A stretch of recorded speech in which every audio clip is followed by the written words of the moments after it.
Let's move on to our next topic, and let's talk about Troye Sivan, who's giving us an update on what we can expect from the follow-up of his album, Something to Give Each Other. So yeah, he was on the red carpet at the Grammys with Leland, and he was alongside, I think it was Ricky Cornish that interviewed him, and he was giving some inside tea on what could we expect from the album. Now, after performing on an iconic and very sweaty tour with Charlie XCX last year. He was also at the same table with her. So I know Charlie was at the table. I don't remember who else was there with her. Was her boyfriend there with her? I don't remember.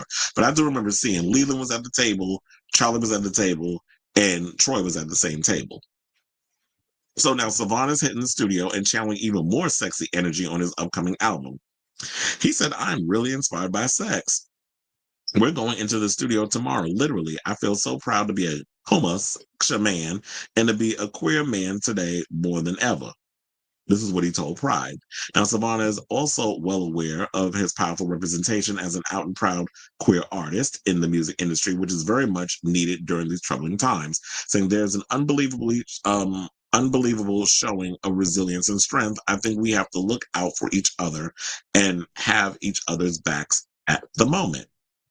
Now, right by Sivan's side during his rise to success is powerhouse songwriter Leland, who also has been hitting career highs by writing songs for multiple A-list artists and composing original music for RuPaul's Drag Race. And funny enough, the other day I was literally having a conversation with a friend of mine. I'm like, what's going on with Leland? Is he still writing musicals?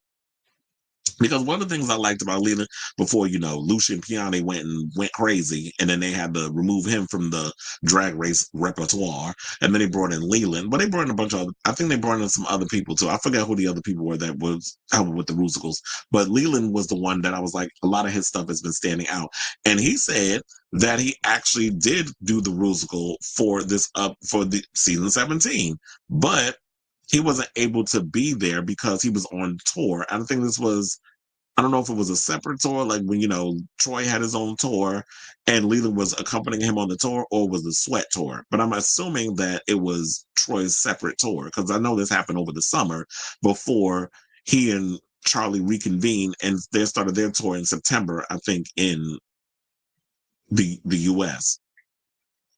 So he said, yeah, while they were filming Drag Race, that he said he wrote the upcoming musical, which he's very excited about, but we were on tour while it was being filmed.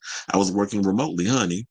Now, I do keep up with Troye and Leland on Instagram. They have the full interview with Ricky Cornish, but the problem I have with his interviews be like 2 minutes. I'm like, ain't no damn interview. You literally was asking somebody like a question, and y'all stress that shit out for like a 2 minute situation. That ain't a real interview. A real interview is like, I need a 10-minute or more. Now that's an interview to me. But they think these little sound bites that they do, these Instagram or reels or these TikTok sound bites is a damn interview. Really no damn interview, but whatever. I guess that's what you new people call it. That's not what I call it.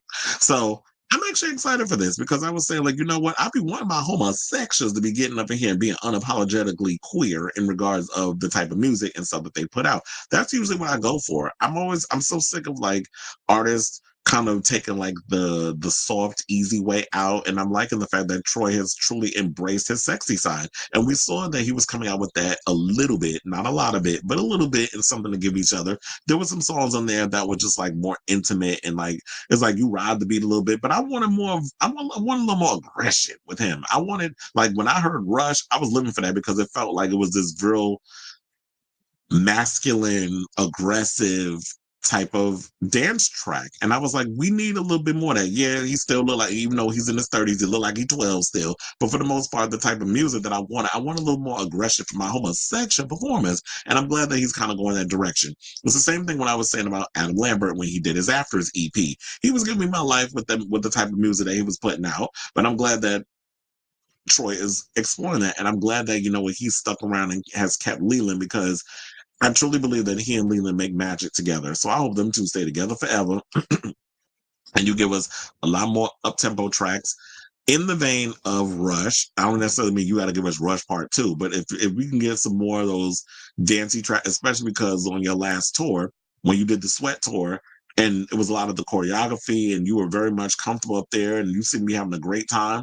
And I've said this many a times. I felt like he gave a way better performance than Charlie. Charlie needs something. Her being up there by herself, she has good songs, but her stage presence is lacking. But I'm definitely curious to see what this new music is going to sound like, and who knows? We'll probably get it by the end of this year, well into 2026. So I say all this to say, what do y'all think of this story regards to Troye Sivan spilling tea on his upcoming album and saying that the album is inspired by sex? So we'll be getting a lot of sex. Hopefully, this is not your erotica era where you're gonna be outside hitchhiking butt naked.